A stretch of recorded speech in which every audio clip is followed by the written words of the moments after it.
O vendedor que fala demais perde vendas. Existe uma maneira quase infalível de você perder uma venda. É falar demais, explicar demais, responder perguntas que o cliente não fez.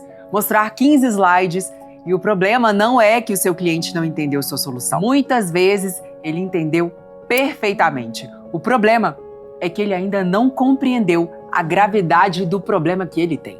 E aqui está a diferença entre o vendedor comum e o profissional que atua como um consultor estratégico. Meu nome é Malu Albuquerque, eu sou especialista em neurociência e pesquisadora do comportamento humano, e aqui eu te ensino a enxergar o ser humano sob uma perspectiva completamente diferente. Inscreva-se aqui no meu canal e me acompanhe. Como eu ia falando, o vendedor comum tenta aumentar o desejo pelo produto. O profissional de alto nível, ele aumenta a consciência sobre o problema. Porque quando a pessoa entende profundamente o que está perdendo ao permanecer parada, a venda deixa de parecer uma pressão externa. Ela passa a parecer uma decisão óbvia. Hoje eu vou te mostrar 4 perguntas para utilizar em uma negociação comercial.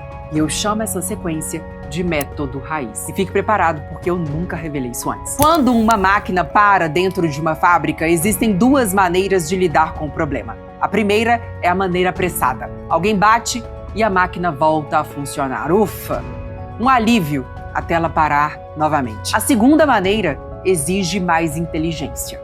Em vez de atacar apenas o sintoma, você pergunta: por que isso aconteceu? E continua aprofundando até encontrar a causa real.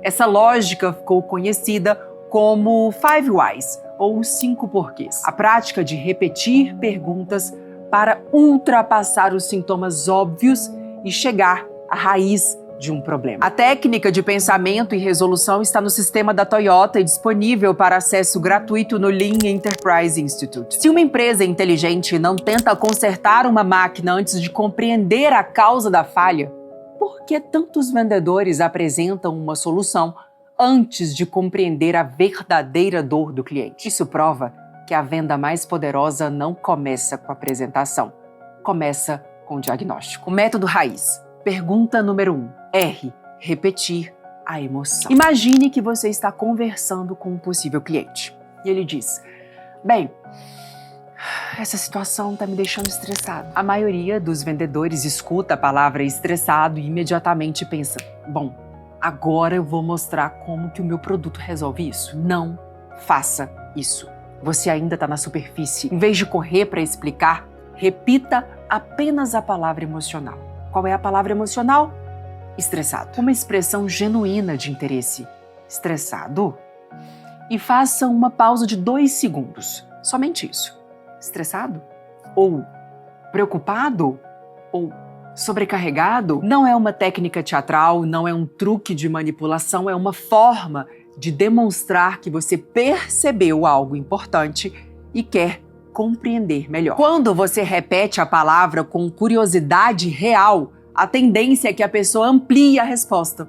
Sim, porque semana passada aconteceu novamente, tal e tal. Sim, porque eu não consigo desligar a cabeça quando eu chego em casa, porque meu time está sendo cobrado e eu não sei mais o que eu vou fazer. Agora, você não está ouvindo apenas um problema técnico, você está compreendendo o peso emocional daquele problema. E existe uma linha de pesquisa chamada Affect Labeling, colocar sentimentos em palavras. Em um estudo de neuroimagem conduzido por Matthew Lieberman e colegas, nomear emoções esteve associado à redução da reatividade emocional da amígdala por meio de circuitos envolvendo regiões pré-frontais. Isso não significa que repetir uma palavra fecha a venda. Significa que nomear emoções ajuda pessoas a processarem melhor o que elas estão sentindo. Agora vamos lá. Anote uma ação imediata para você colocar em prática na sua próxima venda. Eu chamo de eco emocional. Quando você ouvir uma palavra carregada de emoção, não fuja dela e não tente eliminá-la imediatamente. Repita a palavra, diminua a velocidade e deixe a pessoa explicar. Porque o cliente não confia em quem demonstra pressa para vender. Ele confia em quem demonstra maturidade para compreender. Mas compreender a emoção ainda não basta. Você precisa descobrir há quanto tempo essa dor está cobrando juros. E a pergunta número 2 é o A. Abrir a linha do tempo. Depois que o cliente explicar um pouco mais, faça uma pergunta simples. Há quanto tempo isso vem acontecendo? E preste atenção. Você não está buscando apenas uma data. Você está ajudando a pessoa a mensurar o tamanho do problema. E existe uma diferença brutal entre dizer estamos com dificuldades para atrair clientes e dizer estamos com dificuldade para atrair clientes há 11 meses, há 1 ano. Existe uma diferença brutal entre dizer minha equipe está desmotivada e a minha equipe está desmotivada desde a mudança da gestão ou no início do ano passado. O problema pode ser o mesmo, mas a percepção muda completamente, porque agora existe um histórico, existe custo, existe desgaste. É como uma infiltração dentro de uma parede. No primeiro dia parece que é uma mancha. No segundo dia, meses depois, você descobre que o problema não está na tintura, não está na tinta, está na estrutura. Imagine a seguinte cena. O cliente diz, estamos perdendo oportunidades porque o nosso processo comercial está desorganizado. E você responde, bom, entendi. Há quanto tempo isso vem acontecendo? O cliente vai fazer um cálculo. Ele vai dizer 8 meses. Aí você responde 8 meses? Perceba o que acabou de acontecer. A pessoa ouviu a própria resposta. Ela começou a interpretar a situação com mais profundidade. Faça agora uma mudança na sua abordagem. Implemente a linha do tempo de dor. Não aceite apenas a descrição do problema. Descubra quando começou, quantas vezes aconteceu e descubra quanto tempo a pessoa passou tentando conviver com aquele problema. Pergunta 3. Investigue o impacto pessoal. Depois de descobrir há quanto tempo a situação acontece, reduza a velocidade, não pergunte atropelando as palavras, não transforme a conversa em um interrogatório, pergunte com presença. Isso teve algum impacto em você? Faça uma pausa rápida. Ou de que maneira isso está te afetando a sua vida pessoal? Essa pergunta muda o nível da conversa. Porque problemas corporativos aparentemente são frios. Quase sempre produzem consequências humanas, mas não faladas. Uma meta não atingida pode significar noites mal dormidas. Um processo comercial desorganizado significa uma diretoria, um conselho pressionando o resultado. Uma equipe despreparada pode significar um gestor chegando em casa sem energia para conversar com os próprios filhos. Um caixa apertado pode significar um empresário acordando às 3 da manhã e abrindo a planilha novamente e avaliando o problema. É aqui que muitos vendedores cometem um erro grave. Eles escutam assim, estamos com dificuldade na geração de demanda. Ah, ok, a nossa plataforma tem automação, tem inteligência artificial e blá blá blá. Isso é como alguém chegar a um pronto-socorro sentindo dor, que é uma dor no peito, e o médico começa a apresentar assim um livro e fala, olha, tem esse medicamento. Primeiro vem o diagnóstico, depois vem a prescrição. Imagine o seu cliente. Você não imagina a pressão que nós estamos sofrendo. E você fala, pressão? Sim, a diretoria está cobrando resultado toda semana. Entendi.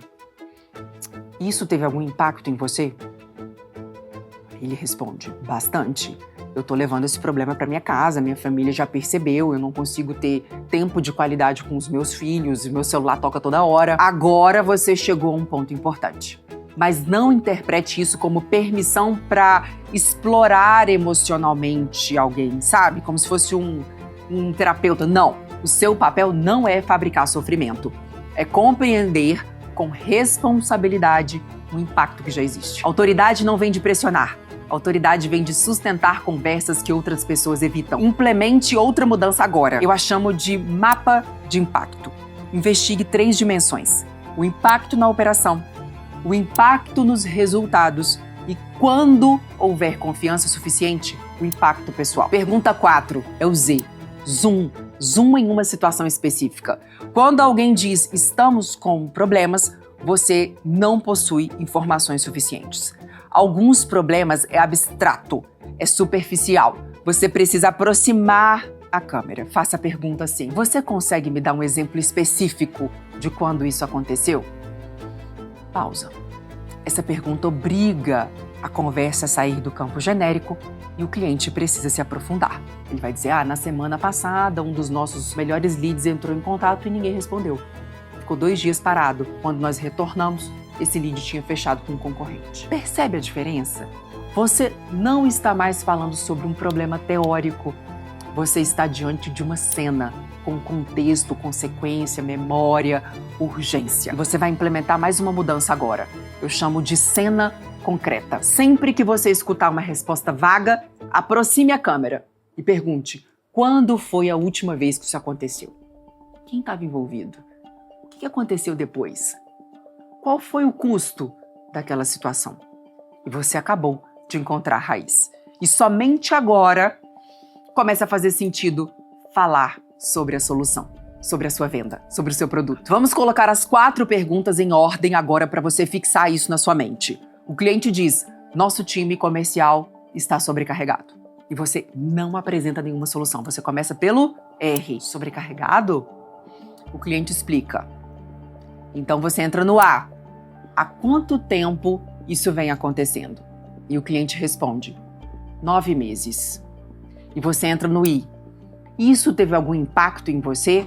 E ele responde: sim, eu estou sendo cobrado constantemente, eu sinto que eu estou apagando incêndio todos os dias, eu estou exausto. E aí você vai para o Z, Zoom. Você consegue me dar um exemplo específico de quando isso aconteceu? E ele relata uma situação concreta. Somente depois disso, você vai avançar para 2 perguntas adicionais. Primeira, caso nada mude nos próximos 6 meses, o que pode acontecer? Segunda, caso você não consiga resolver isso, como seria a situação ideal? Agora existe uma lacuna. De um lado, a situação atual e do outro, o futuro desejado. E no centro, a decisão. Não é pressão, é clareza. Talvez alguém esteja pensando: mas isso não é uma forma de manipulação? Depende. Depende da sua intenção. Uma pergunta pode ser usada como uma ferramenta de compreensão ou como uma arma de pressão. A diferença não está apenas na frase, está na postura. O vendedor manipulador utiliza perguntas para empurrar alguém para uma decisão inadequada. Nesse caso, ele vence. É bom para ele. O profissional responsável utiliza essas perguntas para verificar se existe um problema real, uma consequência real e uma solução compatível. E se é ele o profissional apto a conduzi-lo para essa mudança. E existe uma situação em que a melhor venda é não vender.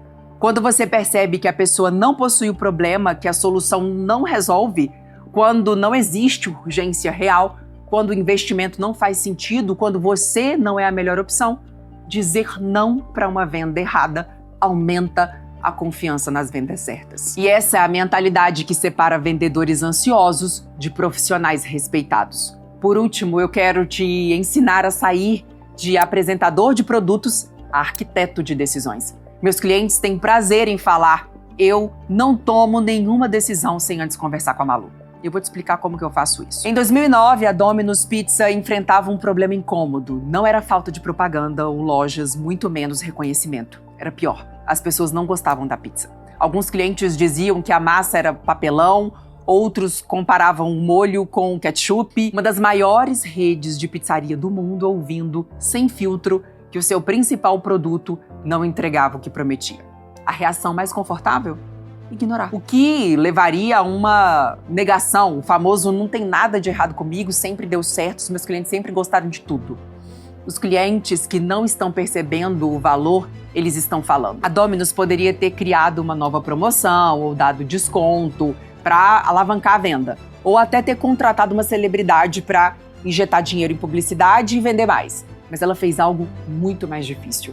Ela escutou. A empresa colocou as críticas no centro da conversa e assumiu publicamente que precisava melhorar. E reconstruiu a receita. Ela não tentou maquiar o sintoma, ela foi até a raiz. E depois do lançamento da nova pizza, as vendas comparáveis das lojas dos Estados Unidos cresceram cerca de 15%, no primeiro trimestre de 2010. Agora, pensa comigo, quantos vendedores agem assim? Quantas empresas encontram a raiz e assumem o real problema antes da mudança? O cliente diz: minha equipe está sobrecarregada, e o vendedor responde com promoção. O cliente diz: estamos perdendo oportunidades, e o vendedor dispara uma apresentação lá com 40 slides. A Domino's não mudou a história quando tentou falar mais alto. Ela mudou a história quando teve coragem de escutar melhor. O profissional inesquecível faz perguntas até encontrar a raiz e produz uma nova maneira de pensar vendas sob a ótica da comunicação e da influência. Porque resultado sustentável não nasce de pressão, nasce de consciência. Se você quer aprender a comunicação além das palavras, lembre-se de se inscrever no nosso canal e me acompanhar por aqui. Aqui você aprende de verdade. E se isso fez sentido para você, eu quero te convidar a fazer parte da minha imersão. Eu reúno alguns líderes no meu auditório e no Método Dom eu ensino você a lapidar o seu conhecimento e colocar em narrativas, storytelling e colocar a sua voz no mundo para se tornar uma pessoa com autoridade e uma presença magnética. E o link está na descrição. Entre em contato conosco porque nós vamos te mandar todas as informações logo mais.